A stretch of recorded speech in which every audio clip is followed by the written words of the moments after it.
What if this is your last Advent? What if this is my last Advent? How would you prepare? This 18-year-old boy was drafted to go to war.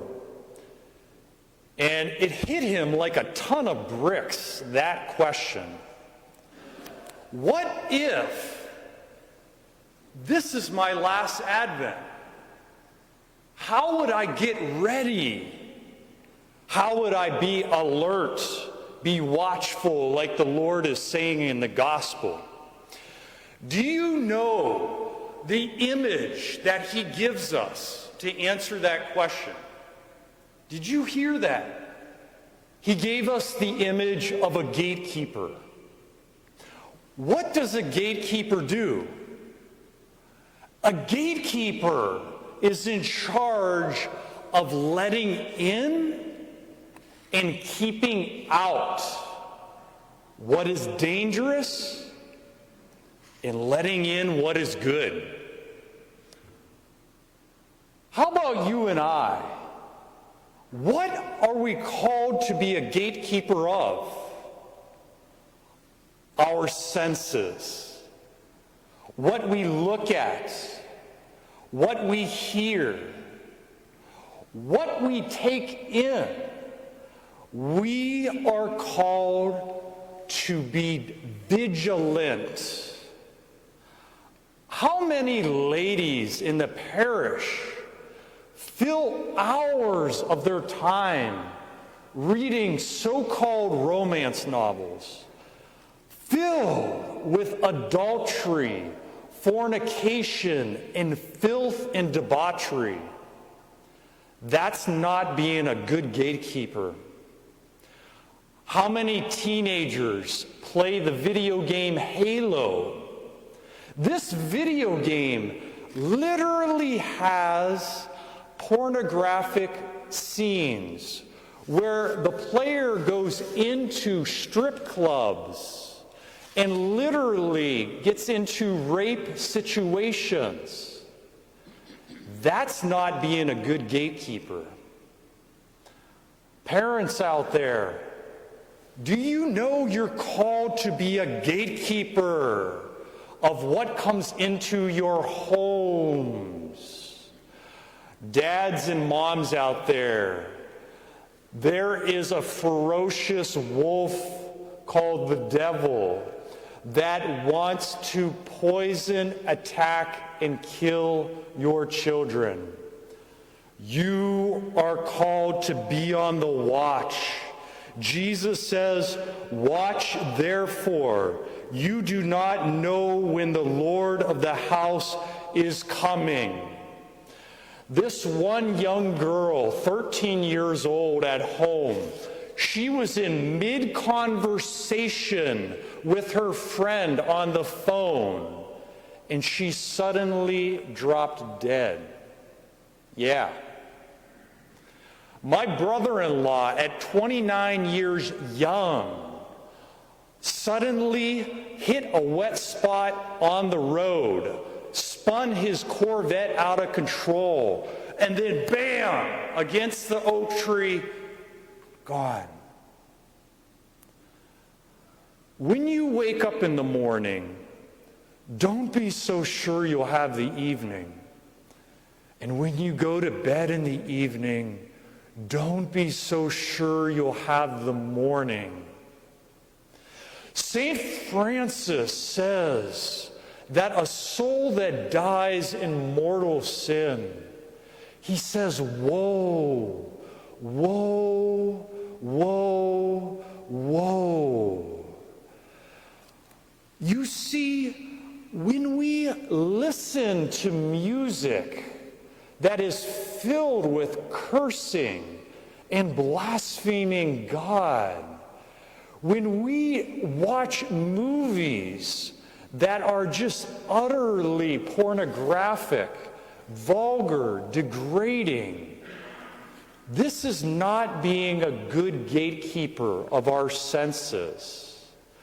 You see, all learning, Aquinas says, all learning comes through what we look at, what we listen to, what we take in.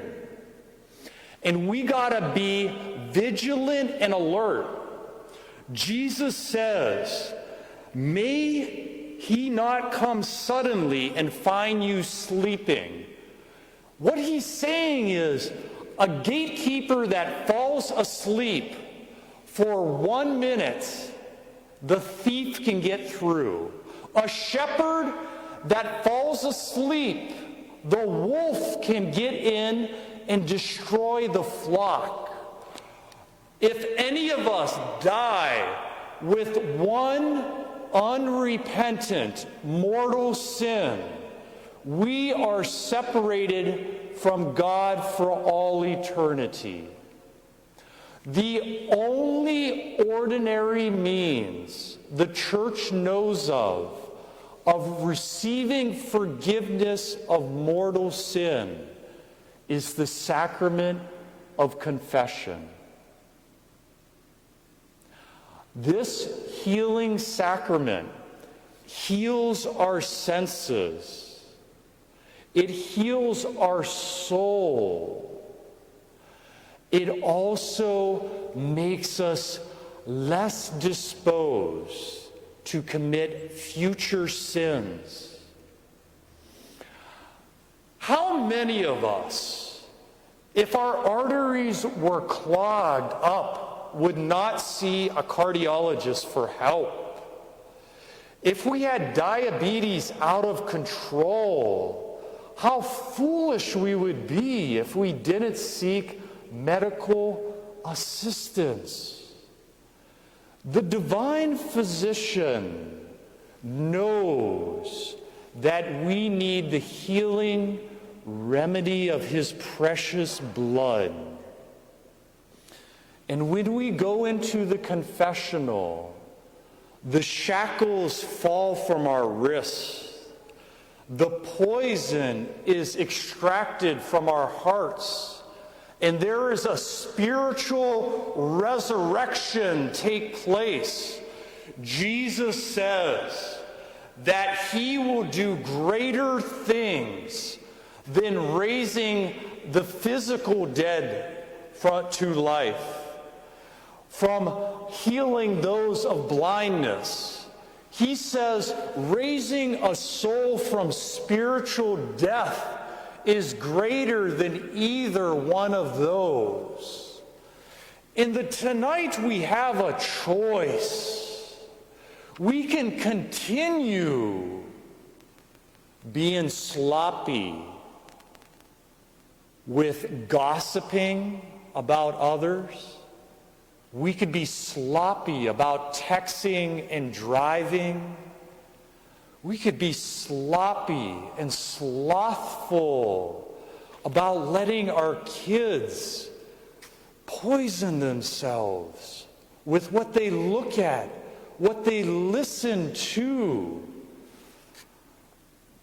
A gatekeeper, being vigilant, letting our senses let in the good things on EWTN. This one family decided to be a gatekeeper together, and every Thursday night they meditate on the readings coming up on Sunday. They have 3 children. One child reads the first reading on Thursday night. The second child reads another reading on Friday night.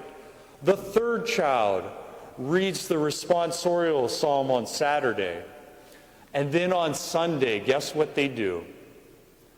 Each child goes around and names one thing from the gospel that stood out to them.